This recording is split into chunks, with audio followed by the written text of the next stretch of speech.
makanan apa sih yang mau dijual.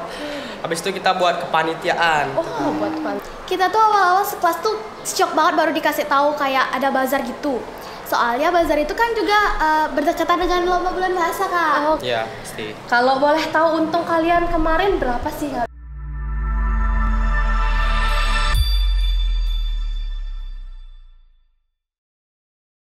Halo Sobat Paramita, kembali lagi di segmen yang sudah kalian tunggu-tunggu, yaitu podcast Widya Paramita.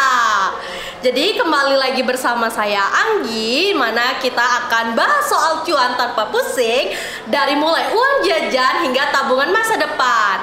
Jadi semuanya kita akan bahas santai tapi penuh makna ya. Dan hari ini tentu saja saya tidak sendiri. Di sini sudah ada dua bintang tamu yang cantik dan juga ganteng. Seperti kata pepatah, tak kenal maka tak sayang. Jadi ayo kita kenalan dulu sama mereka. Di sini ada siapa? Perkenalkan, nama saya Diputu Cynthia Sorita Putri, bisa dipanggil Cynthia. Perkenalkan, nama aku Putra Demaya Samana Putra. Kalian bisa panggil aku Radit. Jadi kita akan berbincang-bincang terkait dengan finansial. Sebelum itu nih, mau tanya dikit dulu nih, basa-basi lah ya bilangnya. Kalian hari ini pastinya bekal kan, bawa uang kan. Kalau boleh tahu berapa sih harian uang saku kalian?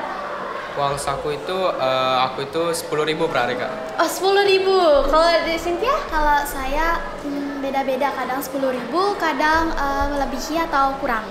Oh, beda-beda ya. Jadi nggak tetap 10.000 ya setiap harinya. Kalau boleh tahu, biasanya tuh kalian gimana sih manage uang saku kalian, atau gimana sih kalian caranya membelanjakan uang saku kalian tiap hari itu? Kalau aku itu kalau nggak ada kepentingan itu, Kak, itu biasanya langsung tak habisin semua. Di istirahat pertama itu langsung habis semuanya. Oh, langsung habis? Iya. Kalau Cynthia? Kalau saya itu sesuai kebutuhan aja. Jadi kalau nggak butuh kita nyisihin gitu. Oh, kalau dari Cynthia disisihin, kalau dari si Radit ya dia habisin ya berarti ya. Nah, ngomongin uang ya. Untuk ngomongin uang. Tadi kan Cynthia bilang disisain. Itu kalau boleh tahu apakah disisain untuk tabungan, dan kalau boleh tahu apakah kalian punya tabungan? Kalau punya bisa ceritakan tabungan apa yang kalian punya? Kalau saya ditabung. Saya itu nabungnya itu di celengan di rumah. Soalnya orang tua saya itu selalu nyuruh saya untuk nabung gitu. Oh. Kalau Radit? Kalau pribadi aku itu nggak punya uang ini nggak sih, nggak punya tabungan. Tapi karena aku ikut organisasi kan, Kak, pengurus OSIS itu setiap hari Senin, Rabu sama Jumat itu bayar uang tabungan 2.000. Jadi kamu nggak punya uang tabungan pribadi, tapi kamu punya uang tabungan OSIS gitu ya? Iya. Oke. Terus kalau boleh tahu nih, gimana sih cara kamu manage uang tabungan kamu? Kalau dari Radit kan uang tabungan OSISnya itu seperti apa? Kalau uang tabungan OSIS itu kan dipungut nih, Kak. Iya. 3 kali seminggu. Oke. Itu nanti bakal digunakan buat pengurus OSISnya itu mau beli konsumsi atau nggak ngadain event. Oh, ngadain event. Terus kalau dari Cynthia, bagaimana kamu manage uang tabungan pribadi kamu? Kalau saya itu nyisihin uangnya itu sekitar 2.000, 1.000 atau 3.000 gitu. Habis itu sampai di rumah ditabung. Oh, seperti itu. Nah, kalau boleh tahu nih, kalian nih apakah kalian pernah berwirausaha untuk menambah uang saku kalian biar bisa ditabung nggak? Kalau boleh tahu. Kalau dari saya ngebantuin orang tua untuk jual buah-buahan gitu. Kebetulan di rumah itu ada pohon buah-buahan banyak. Saya dan orang tua itu jualnya tuh di sekitaran Seririt, Banjar, di sekitaran Denpasar, Singaraja maksudnya. Oh, jadi ikut bantu jualan ya buat nambah-nambah uang saku dan juga biar bisa buat tabungan. Kalau Iya. Radit bagaimana? Kalau dari aku itu pribadi kalau itu enggak sih Kak. Tapi ada pernah pengalaman itu ketika mengikuti bazar. Oh, jadi pengalaman wirausahanya itu waktu ikuti bazar ya? Iya, bazar. Oke, menarik nih ngomongin soal bazar nih. Kalau boleh tahu nih, kalian berarti apakah Cynthia juga pernah ikut bazar? Iya pernah. Oke, bagus. Jadi Kak mau nanya nih ya, penasaran nih. Bisa nggak ceritain pengalaman kalian? Gimana sih selama bazar itu dari mulai persiapan sampai hari H ya mungkin bisa diceritakan. Mungkin dari Radit dulu boleh? Oke, jadi itu pertama itu kita mau ngerembungin dulu. Ngerembungin tentang tema. Pastinya kan tema, lalu makanan apa sih yang mau dijual. Habis itu kita buat kepanitiaan. Oh, buat kepanitiaan. Untuk temanya kita mau pilih Balinese, udah tetap. Kalau soal menu kita butuh ngerombak sampai 3 kali. Kalau Cynthia? Nah kalau dari saya itu kita tuh awal-awal sekelas tuh shock banget baru dikasih tahu kayak ada bazar gitu. Soalnya bazar itu kan juga berdekatan dengan lomba bulan bahasa Kak. Oke. Kita tuh Betul. kebentur waktu sebenarnya. Jadi wali kelas kita itu sepakat buat ngerenungin bazar dulu nih sebelum bulan bahasa. Tim intinya siapa, tim produksinya siapa, tim promosinya siapa. Abis itu kita tuh nyebarin poster-poster gitu di seluruh kelas. Oke, seperti itu ya. Jadi menarik sekali. Ya. Terus kan tadi nih, tadi kalian udah membentuk kepanitiaan. Ada yang di bagian promosi, terus ada bagian dapurnya juga Ya. atau bagian memasak. Nah, ngomongin promosi nih, Kak mau tanya nih, gimana sih kalian atau gimana sih cara kalian promosi? Mungkin dari Cynthia dulu seperti apa? Kalau promosi ini tuh kita gini nih, kita tuh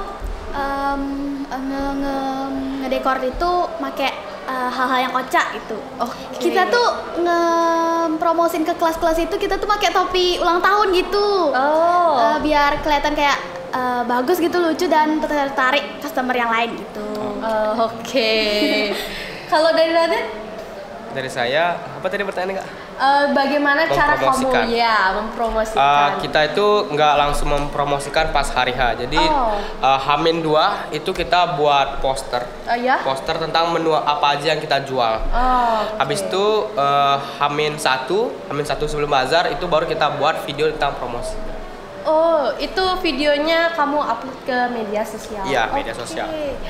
Nah, menarik nih ya cara kalian promosi nih bermacam-macam kan. Ada yang kalau dari Cynthia dia dari kelas ke kelas, dari Radit juga bahkan menggunakan media sosial dalam promosi. Nah, terkait dengan berwirausaha nih waktu kalian bazar, Kak mau nanya nih, modal yang kalian gunakan itu kalian dapatkan dari mana ya kalau lihat? Apakah dari iuran kah ataukah dari uang kas yang memang sudah ada gitu? Kalau boleh tahu. Kalau dari aku itu kita pakai uang kas per kelas. Jadi khusus untuk bazar ini kita ngambilnya itu per orang 10.000. Jadi satu kelas itu kan ada ber-38, itu dapatnya 380.000. Nah, itu segitu Kak. Kalau dari saya itu kita juga dari iuran Kak, tapi bayarnya itu kita per orang itu 3.000 gitu. Oh, iurannya 3.000 Ya, itu. 3.000 per orang. Jadi dan untuk modalnya kalian dari uang kas dan juga ada sedikit iuran berarti Ya, ada kan tambahan ya, juga. ada tambahan iuran. Nah, terkait dengan hal tersebut nih, Kak mau nanya nih, kan kalian berwirausaha tentunya maunya untung kan? Iya, pasti. Kalau boleh tahu untung kalian kemarin berapa sih nggak dapat? Mungkin dari Cynthia bisa ceritain mungkin untungnya berapa mungkin? Kalau hitungan. untung kita itu cuma dapat untung 5.000 Kak, soalnya kita tuh gimana ya, persiapannya tuh belum mateng-mateng banget gitu. Soalnya kan tadi saya dapat bilang karena berdekatan dengan bulan bahasa gitu. Oh, Ya. jadi keuntungan setiap unitnya kamu ambil tetapkan cuma 5.000 seperti itu. Lalu kalau Radit seperti apa? Kalau kita gini ngomongin hasil kotornya dulu deh Kak ya. Itu kita dapatnya 800.000. Kalau untuk gini bersihnya kita juga saya kurang tahu sih Kak. Soalnya yang megang itu bendahara. Oh gitu, seperti itu. Selanjutnya Kak mau nanya nih. Tadi Radit bilang keuntungan bersih dan keuntungan kotornya itu. Tapi belum tahu bersihnya itu spesifiknya berapa, tapi kotornya udah tahu. Kalau si Cynthia gimana? Spesifik apakah sudah ada hasil perhitungan untuk keuntungan kotor dan bersihnya? Kalau keuntungan kotor itu kita dapatnya 905 Kak. 905? Iya, kalau keuntungan bersihnya 605. Oke. Kalau boleh tahu, kalau yang lainnya gimana nih? Apakah usahanya juga untung atau enggak? Nggak pernah untung Kak. Nggak pernah untung. Nah, dari teman-teman kalian ini di belakang layar itu bilang nggak pernah untung.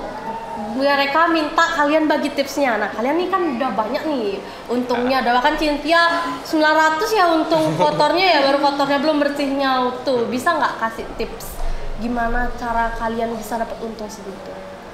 Kita itu pasti aja tuh kan nyisihin uang, habis nyisihin uang itu kita itu bagi uangnya dengan cara kebutuhan yang paling dibutuhkan itu berapa, dan yang nggak butuh banget itu di berapa gitu, dipisah gitu dia. Oke, kalau dari Radit? Kalau dari aku itu Kak, kita bakal hitung dulu. Kita bakal butuh berapa nih modalnya buat bikin makanan ini, dan modalnya itu berapa pieces sih kita bisa buat dari bahannya itu. Setelah itu kita set misalnya bikin chicken katsu nih Kak. Oh ya. Itu harganya 10.000. Kalau dihitung dengan piecesnya itu nggak untung, kita naikin lagi harganya. Oh, berarti kalau dari Radit sendiri menghitungnya itu dari penentuan harga dari setiap makanannya yang kalian jual ya. Oke. Nah, terkait dengan hal tersebut, Kak mau nanya nih, menurut kalian lebih baik kalian dapat untung besar tapi menyajikan kualitas barang yang biasa saja, atau kalian mendapatkan keuntungan yang sedikit tapi kualitasnya itu sangat bagus? Yang mana yang menurut kalian lebih, atau yang sesuai lah dengan kalian tuh seperti apa? Kalau dari Cynthia mungkin. Nah, kalau dari saya itu saya lebih ke untungnya tuh kecil tapi kualitasnya tuh bagus gitu. Kayak sekarang itu kan temanya bebas dari sampah plastik gitu. Iya. Jadi kita itu untungnya tuh kecil tapi kualitasnya itu kita tuh tinggi gitu. Oke. Kalau dari Radit? Kalau dari aku itu juga sama kayak Cynthia, karena aku pengen customer aku itu balik lagi karena kualitas kita tuh bagus. Nanti dibilang gini, wah stand yang di sana tuh enak. Kualitasnya terjaga juga, jadi pengen kesana lagi. Oke, kalau dari audiens bagaimana? Untungnya besar. Untung besar. Oh, yang penting isi dompet. Ya benar. Jadi banyak ya yang bilang di luar itu lebih baik untung besar tapi kualitasnya biasa, sedangkan kalian lebih baik keuntungan sedikit tapi kualitasnya bagus. Ya, nah, kenapa nih kalian lebih memilih keuntungan sedikit tapi kualitasnya bagus? Kalau boleh tahu kenapa? Mungkin dari Radit dulu bisa? Karena kalau kualitasnya itu terjaga, kemungkinan besar customer itu bakal balik lagi ke stand kita buat beli. Branding ya? Iya, branding dari stand. Oke. Terus kalau dari Cynthia? Kalau dari saya sama kayak Kak Radit. Pasti aja tuh customer kayak yang tadi Kak Radit bilang kayak datang lagi dan mungkin mempromosiin ke temannya lagi. Oke, secara tidak langsung kalian itu melakukan promosi gratis. Branding ya. Oke, bagus. Nah, masih seputaran tentang bazar nih ya. Kak mau tanya, apakah ada kendala atau tantangan yang kalian hadapi terkait dengan keuangan mungkin selama kegiatan bazar yang bisa kalian ceritakan mungkin di sini. Misalkan Kalau dari saya itu banyak banget tantangannya Kak. Dari awal kita produksi, dari awal kita promosi itu banyak banget yang ada konflik gitu dari antara teman ataupun teman kita sekelas ataupun dari teman-teman yang luar kelas gitu Kak. Kayak banyak banget yang komplain gitu, ini kok harganya nggak sesuai, ini kok nggak sebagus ini gitu Kak. Kayak dibandingkan dengan yang lain gitu. Bungkam aja deh menurutnya. kalau dari Radit apa aja? Permasalahannya itu kayak Iya. itu mungkin kalau dari bahan sama gini nggak ada masalah sih, tapi itu lebih ke anggota kelas itu kan nggak semuanya nih ikut kerja. Iya. Kebanyakan itu AFK, itu di grup cuma AFK. numpang nama doang. Iya. Bahkan pas di stand pun itu yang bikin apa namanya si perlengkapan sama si dapur itu lagi yang jaga stand. Jadi mereka yang nggak kerjain itu udah diem doang gitu loh. Padahal sudah ada pembagiannya kan, strukturnya tadi mereka udah. jadi pajangan. Terus kalau boleh tahu ya, gimana cara kalian itu menanggapi hal tersebut gitu? Kalau dari Radit gimana? Kalau dari Mungkin saya temen yang AFK itu ya? ya, yang AFK itu itu udah susah banget sih dibilangin. Saya udah bilang kalau kalian nggak mau kerja atau apapun ya datang ke sinilah, temenin kita buat gini standnya gitu. Kalau dari Cynthia? Nah kalau dari saya itu kan kita tuh sekelas kasih tahu ke wali kelas kita kalau ada konflik nih. Terus kata wali kelas kita, oh iya nggak apa-apa kalau setiap ada kegiatan atau apapun itu pasti aja ada konflik. Jadi didiemin aja nggak apa-apa gitu. Seperti itu. Jadi pelajaran apa nih yang kalian dapatkan dari kegiatan bazar yang sudah kalian lakukan kalau boleh tahu? Kalau dari saya itu pelajarannya tuh jangan hiraukan konflik atau omongan yang jelek dari orang-orang deh. Kita tuh terus aja berusaha sampai kita tuh bisa berhasil gitu. Kalau dari Radit? Kalau dari aku sih sama kayak Cynthia juga. Tapi itu saranku kita harus lebih memikirkan matang-matang sebelum kita melaksanakan suatu. Contohnya kan buka stand. Iya. Kalau kita nggak pikirkan matang-matang, itu kan kita juga yang rugi ntar. Iya, benar. Betul sekali. Jadi teman-teman sudah seperti yang betul sekali yang dikatakan oleh Cynthia dan Radit. Kalau kita menghadapi hal yang serupa, mungkin kita bisa mungkin melaksanakan hal yang seperti Radit dan Cynthia katakan. Betul. Ya mungkin jangan dihiraukan. Kita Iya, fokus saja ke tujuan, Fokus sama tujuan. yang ingin kita capai ya seperti itu. Sebelum kita selesai nih ya berbincang-bincangnya, adakah pesan atau kesan yang ingin disampaikan mungkin dari Radit? Silakan. Kalau aku dari ada sih pesannya pertama itu kalian tuh jangan lupa menabung karena menabung itu penting ya. Kan kita nggak tahu nih tiba-tiba ada masalah urgent apa enggak dan kita mungkin nggak punya dana jadi kita bakal kesulitan. Oke, kalau Cynthia? Kalau dari saya semoga kita semua itu bisa menggunakan uang tersebut dengan hal-hal yang positif bukan yang negatif. Oke. Bisa berikan tepuk tangannya pada dua bintang tamu kita kali ini. Jadi banyak banget pelajaran yang bisa kita dapatkan dari mereka terkait dengan bagaimana cara mengelola uang, terus bagaimana kita melakukan suatu usaha. Betul. Dan bagaimana sikap kita untuk menghadapinya. Baik, Ya. Kak mau ngasih pantun nih. Kalian nanti bantu bilang cakep ya. Oke. Jualan es pagi hari. Cakep. Untung banyak, hati pun senang. Cakep. Belajar wirausaha sejak dini agar nanti hidup gemilang. Pantun terkeren sih menurut saya. Keren ya, maaf ya kalau agak kurang dikit ya. Jadi cukup sekian, sampai berjumpa lagi di podcast kedepannya. Bye.